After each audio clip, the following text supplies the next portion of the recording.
So, what's good for bad breath? Well, first of all, you ready for this? You got the toothbrush going in the wrong end. That's right. It needs to go in the other end. Here's the deal. All right. So why would something smell poopy? Why would a mouth smell poopy? Now people go, oh my God, the way he talks. Well, you know what? I like to get right to the point. And the reality is you ask anybody that comes to my trainings, in a 21-day training, I'll teach you more than in 20 years of schooling. That's what I just said. And you can hold me to that one. Okay, so here's the deal. So somebody could say, well, bad breath. Well, let's just get right to it. You don't have bad breath unless you have root rot. What's that? Well, that means that your large intestine's rotting. What does that mean, Dr. Wolf? Well, that means that the waste that is going, the food that's going in your mouth takes too long, and it's too glicky, sticky, and too dry. By the time it gets to the large intestine, it's already putrefying. It's rotting. So you're rotting in your large intestine, which is just above your pelvis. And what happens is that now you're lacking tone. Because anything that's rotting is lacking tone, right? You're going to have cell death. You're going to have disease down there, right? So it's going to break down. Why do you think people have their tummy sticking out? That's full of gas. And when it's sticking, when it's down and out, hanging over their belt, that's their large intestine falling out of their core, out of their, okay? That's it. And when people say, I have a sore stomach, they don't have a sore stomach. They have a troubled bowel. You know, my stomach isn't hurting. It's actually your bowel's blowing up. So what's happening is you're rotting in there. First you get root rot, which is your bowels rotting away, and you start to get fungus. You know, the biggest thing I love is this. Oh my God, you see how many people come to me with Lyme's disease and they don't have it, but they've been diagnosed with it. Or how many people have lived in a house with mold? We all have. But the reality is that the only reason why mold bothers you is because you're making your own mold from the rotting and the putrefaction in your large intestine, and you've broken down the one cell lining that protects you. So now you're reabsorbing that waste into your bloodstream. You're pooping into your blood. I'll get to the bad breath in a second. So now with the fungus that's in your large intestine, and you're saying that you lived in a moldy house and that's why you're fungusy, that's not true. I know black mold's not healthy, so please don't back up on me here. But the reality is that the fungus drills holes through your large intestine, and then you get a leaky gut, and that's what we call autoimmune disease eventually, right? Okay? So you've got all this waste now and going into your bloodstream, which fills up your pelvis, which then can cause anything from endometriosis, cysts on the ovaries, bladder infections, inflamed prostate cancer, what else? Fibroids, tumors, adhesions, and then it'll actually, like a cup, it'll flow over into your hips. Why do you think there's so many hip surgeries?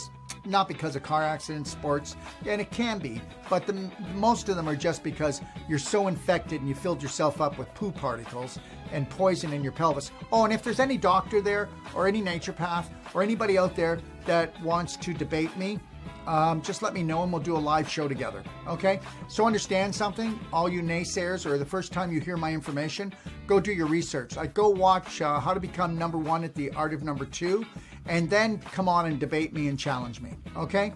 All right, just because it's new doesn't make it not true. Just because everybody believes it doesn't make it true, all right? Take a look around. Okay, so now let's get to the bad breath. Well, I don't know. Have you ever went to a farm? Do you have an uncle or a grandpa that had a farm? You went to a farm. And did you ever see a manure pile? And did you ever go fishing? Well, I used to. I used to take the pitchfork, flip over the manure, and grab the worms, okay, and the maggots, so that we could actually go fishing.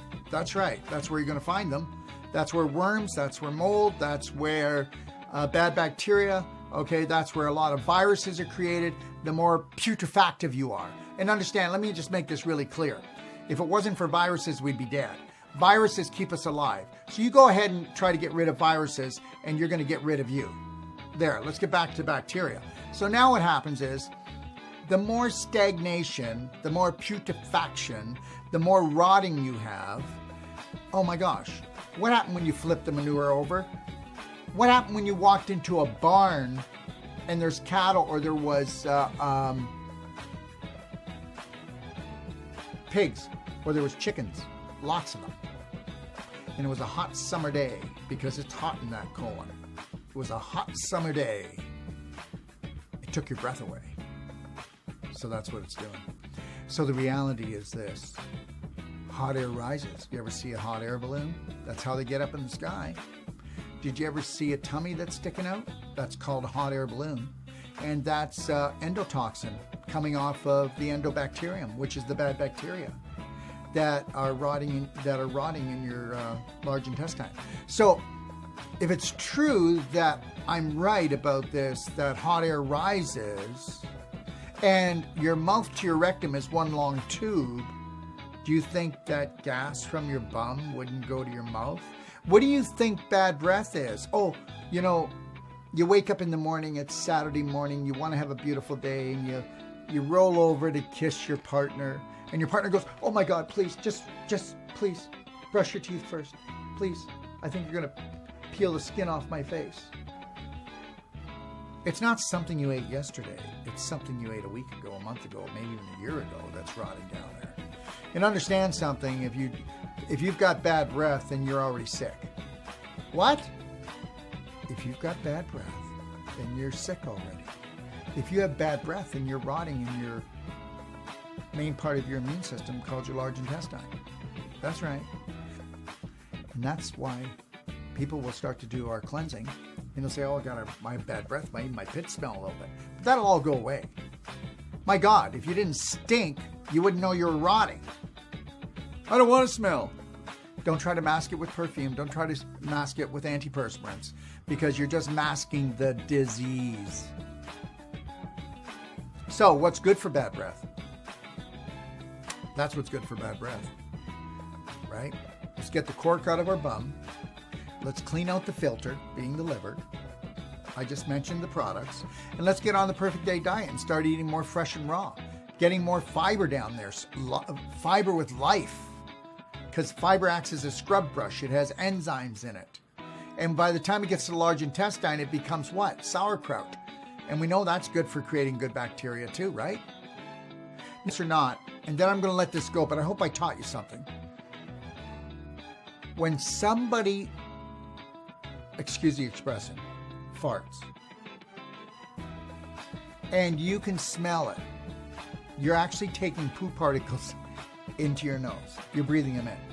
Now, I know that you don't like this, and you may not believe this, and I'm not telling you to go around and look for farters, okay?